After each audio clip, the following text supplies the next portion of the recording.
ಈಗ ಕಮಿಷನರ್ ಅವರಿಗೆ ದೂರು ಕೊಟ್ಟಿದ್ದೀರಿ, ಸೀಲು ಹಾಕಿ ಕೊಟ್ಟಿದ್ದಾರೆ. ನಾವು ವಾರ್ನ್ ಮಾಡಿದ್ದೀರಿ. ಈಗ ನೀವೇನಾನ ಇದು ಮುಚ್ಚಾಕ್ಬಿಟ್ರೆ ನಾವು ಅವ್ರನ್ನ ಇವಾಗ ತಗೊಂತೀರಿ ಅಂದ್ರು, ತಗೊಂಡ್ರಲ್ಲ ಅವ್ರನ್ನ ಜೈಲಿಗೆ ಕಳಿಸ್ಬೇಕು. ಈಗ ಇಷ್ಟೆಲ್ಲ ಮಾತಾಡ್ತಾರಲ್ಲ, ನಮ್ಮ BJP ಆಫೀಸ್ ಮುಂದೆ ಬಂದಿದ್ದು ಇದುವರೆಗೂ ಸುಮಾರು 16 ಸರಿ ಬಂದು ಪ್ರೊಟೆಸ್ಟ್ ಮಾಡಿದ್ದಾರೆ. 16 ಸರಿ. ನಮಗೆ ಮಾತ್ರ ಹೇಳ್ತಾರೆ ನೀವು ಫ್ರೀಡಮ್ ಪಾರ್ಕಲ್ಲೇ ಪ್ರೊಟೆಸ್ಟ್ ಮಾಡಬೇಕು ಅಂತ. ಅಂದರೆ ಕಾನೂನು ನಮಗೆ ಮಾತ್ರ, ಅವ್ರ ಕಾನೂನು ಇಲ್ವಾ ಹಂಗಾರೆ? ಅವ್ರಿಗೆ ಕಾನೂನು ಇಲ್ವಾ ಹಂಗಾರೆ? ಈಗ ನಮ್ಮ ಮೇಲೆಲ್ಲ ಕೊಲೆ ಮಾಡುವಂಥ ಪ್ರಯತ್ನ ಮಾಡಿದ್ರು. ಅಟೆಂಪ್ಟ್ ಟು ಮರ್ಡರ್ ಕೇಸ್ ಕೊಟ್ಟಿದ್ದೀವಿ ನಾವು. ಕೊಲೆ ಮಾಡೋ ಪ್ರಯತ್ನ, BJPಯ ವಿರೋಧ ಪಕ್ಷದ ನಾಯಕರನ್ನ ಮತ್ತು MLAಗಳನ್ನ ಕೊಲೆ ಮಾಡೋ ಪ್ರಯತ್ನ ಅಂತೇಳಿ ಕಂಪ್ಲೇಂಟ್ ಕೊಟ್ಟಿದ್ದೀವಿ.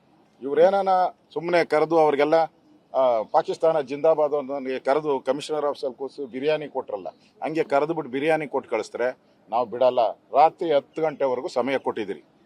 ಇವತ್ತು ರಾತ್ರಿ 10 ಗಂಟೆವರೆಗೂ ಸಮಯ ಕೊಟ್ಟಿದ್ರು. ಅವ್ರನ್ನ ಬಂಧಿಸಿ ಜೈಲಿಗೆ ಕಳಿಸಿಲ್ಲ ಅಂದರೆ ನಾಳೆ ಬೆಳಗ್ಗೆ ನಾವು ವಿಧಾನಸೌಧದಲ್ಲಿ ಗಾಂಧಿ ಸ್ಟ್ಯಾಚ್ಯೂ ಮುಂದೆ ನಮ್ಮೆಲ್ಲ ಶಾಸಕರು, ನಮ್ಮೆಲ್ಲ MLCಗಳು ಯಾರ್ಯಾರು ಇದ್ದಾರೆ ಎಲ್ಲರೂ ಕೂಡ ನಾವು ಪ್ರಜಾಪ್ರಭುತ್ವದ ಉಳಿವಿಗಾಗಿ ರಕ್ಷಣೆ ಮಾಡಿ ಈ ಗೂಂಡಾ ಸರ್ಕಾರ, ಗೂಂಡೆ ಶಿವಕುಮಾರ್ ಅವರ ಸರ್ಕಾರ ತೊಲಗಬೇಕು. ಅಲ್ಲಿವರೆಗೂ ಈ ಸರ್ಕಾರದ ವಿರುದ್ಧ ಹೋರಾಟವನ್ನು ಮಾಡ್ತೀರಿ. ನಾಳೆ ಇವತ್ತು 10 ಗಂಟೆಗೆ ಅವ್ರನ್ನ ಅರೆಸ್ಟ್ ಮಾಡಿ ಜೈಲಿಗೆ ಕಳಿಸಿಲ್ಲ ಅಂದರೆ ಬೆಳಗ್ಗೆ ನಾವು ಪ್ರತಿಭಟನೆಯನ್ನು ಮಾಡ್ತೀರಿ. ಆಮೇಲೆ ನಮ್ಮ ರಾಜ್ಯದ ಅಧ್ಯಕ್ಷರ ಜೊತೆನೂ ಮಾತಾಡ್ತೀನಿ ನಾನು. ಅವ್ರೇನು ಶಿಕಾರಿಪುರದಲ್ಲಿ ಇವತ್ತು ಕಾರ್ಯಕ್ರಮ ಇದೆ, ಅದಕ್ಕೆ ಬರಲಿಲ್ಲ ಅವರು. ಮಾತಾಡಿ ಈ ಮುಂದೆ ಇದನ್ನ ಹೋರಾಟ, ಯಾಕಂದ್ರೆ ನಮಗೆ ಇಲ್ಲಿ ಬದುಕೋಕೆ ಭಯದ ವಾತಾವರಣ ಇದ್ರೆ ಇಡೀ ರಾಜ್ಯದ ಸಾಮಾನ್ಯ ಜನರ ಬದುಕೇನು? ಸಾಮಾನ್ಯ ಜನ ಬದುಕೋದು ಹೆಂಗೆ? ಆರಾಮಾಗಿ CCTV ಕ್ಯಾಮ್ರಲ್ಲಿದೆ, ಆರಾಮಾಗಿ ಗುರುತಿಸ್ತೀರಿ ಅವರೆಲ್ಲರನ್ನು ಕೂಡ. ಅವರೆಲ್ಲ ಕಾಂಗ್ರೆಸ್ ಆಫೀಸಿಂದ ಒಳಗಡೆಯಿಂದಾನೇ ಬಂದವರು, ಅವರ ಒಳಗಡೆಯಿಂದಾನೇ ಬಂದಿದ್ದು ಅವರೆಲ್ಲರೂ. ಅಷ್ಟು ಒಂದೇನು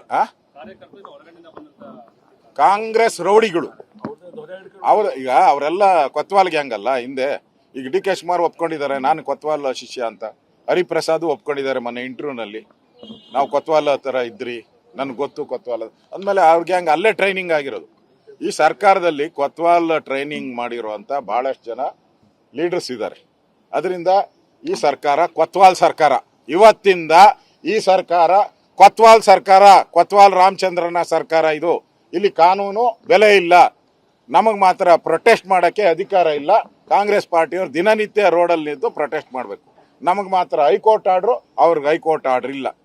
ಅದರಿಂದ ನಾವು ಇದನ್ನ ಧಿಕ್ಕಾರ ಹಾಕಿ, ಈ ಕಾಂಗ್ರೆಸ್ ಪಾರ್ಟಿಯ ಈ ಗೂಂಡಾಗಿರಿಗೆ ಧಿಕ್ಕಾರ ಹಾಕಿ ನಾಳೆ ನಾವು ವಿಧಾನಸೌಧ ಗಾಂಧಿ ಸ್ಟ್ಯಾಚ್ಯೂ ಮುಂದೆ ನಾವು ಧರಣಿಯನ್ನ ಮಾಡ್ತೀರಿ. ಅದಕ್ಕೂ ಬಗ್ಗಿಲ್ಲ ಅಂದ್ರೆ ಮುಂದೆ ನಾವು ಹೋರಾಟ ಮಾಡ್ತೀರಾ?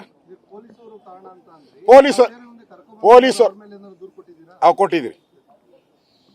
ಆ ರೂಟಲ್ಲಿ ಬಂದಿಂದಂಗೆ ಅಲ್ಲಿ ಬಸ್ ಹಂಗೆ ಆಟೋಮೆಟಿಕ್ ನಿಂತಿದ್ದೋಗಿ ಹಂಗೆ ಅಲ್ಲಿ ಸುಮಾರು 150 ಜನ ಪೊಲೀಸರು ಇದ್ರು. ಇಷ್ಟೆಲ್ಲ ಅಲ್ಲೇ ಆದ್ರೂ ಒಬ್ಬ ಪೊಲೀಸರನ್ನು ಕೂಡ ತಡೀಲಿಲ್ಲಲ್ಲ. ನುಗ್ಗಿ ನಮ್ಮ ಬಸ್ನೆಲ್ಲ ಹೊಡಿತಾ ಇದ್ದಾರೆ. ಒಬ್ಬ ಪೊಲೀಸನ್ನು ತಡೆದಿಲ್ಲ ಅಂದ್ರೆ DK ಶಿವಕುಮಾರ್ ಡೆಲ್ಲಿಯಿಂದನೇ ಫೋನ್ ಮಾಡಿ ಎಲ್ಲರಿಗೂ ಹೇಳಿದ್ದಾರೆ, ಇವ್ರಿಗೆ ಯಾರ್ಯಾರು ಪೊಲೀಸರು ಯಾರ್ಯಾರು ಬೆಂಬಲ ಮಾಡಿದಾರೋ ಅವ್ರಿಗೆಲ್ಲ ಮೋಸ್ಟ್ಲಿ ಅವಾರ್ಡ್ ಕೊಡ್ತಾರೆ ಏನೋ, ಮುಖ್ಯಮಂತ್ರಿ ಚಿನ್ನದ ಪದಕ, ಇವ್ರಿಗೆಲ್ಲ ಮುಖ್ಯಮಂತ್ರಿ ಚಿನ್ನದ ಪದಕ ಕೊಡ್ತೀನಿ ಅಂತ ಹೇಳಿರ್ಬೇಕು. ಅದಕ್ಕೋಸ್ಕರ ಒಬ್ಬರು ನಮ್ಮ ಹತ್ರ ಸೇಫ್ಟಿ ಮಾಡಕ್ಕೆ ಒಬ್ಬರು ಬರಲಿಲ್ಲ. ಅದರಿಂದ ಇವತ್ತು ಹರೀಶ್ ಅವರ ಮೇಲೆ ಆಗಿರೋಂಥ ಹಲ್ಲೆ ಇವತ್ತು ಖಂಡನೀಯ. ಅವರು ಈಗ ಮೆಡಿಕಲ್ ಇದಕ್ಕೋಸ್ಕರ ವಿಕ್ಟೋರಿಯಾಗೆ ಹೋಗ್ತಾ ಇದ್ದಾರೆ. ಅಲ್ಲಿ ಮೆಡಿಕಲ್ ರಿಪೋರ್ಟ್ ಆಗುತ್ತೆ. ಅದಾದ್ಮೇಲೆ ಅವ್ರ ಮೇಲೆ ಕ್ರಮ ಆಗಿಲ್ಲ ಅಂದ್ರೆ ಈ ಗೂಂಡಾಗಿರಿ ಸರ್ಕಾರದ ವಿರುದ್ಧ ನಮ್ಮ ಹೋರಾಟ ಮುಂದುವರಿತತೆ. ನಾಳೆ ಇವತ್ತು ರಾತ್ರಿ 10 ಗಂಟೆವರೆಗೂ ಅವ್ರನ್ನ ಬಂಧಿಸಿ ಜೈಲಿಗೆ ಕಳಿಸಿಲ್ಲ ಅಂದ್ರೆ ನಾಳೆ ನಮ್ಮ ಪ್ರತಿಭಟನೆ ನಾವು ಮಾಡೇ ಮಾಡ್ತೀರಿ. ಮುಂದಿನ ದಿನಗಳಲ್ಲಿ ನಮ್ಮ ರಾಜ್ಯ ಅಧ್ಯಕ್ಷರ ಜೊತೆ ಮಾತಾಡಿ ಈ ಹೋರಾಟವನ್ನ ಮುಂದೆ ತಾರ್ಕಿಕ ಹಂತಕ್ಕೆ ತಗೊಂಡು ಹೋಗ್ತೀವಿ.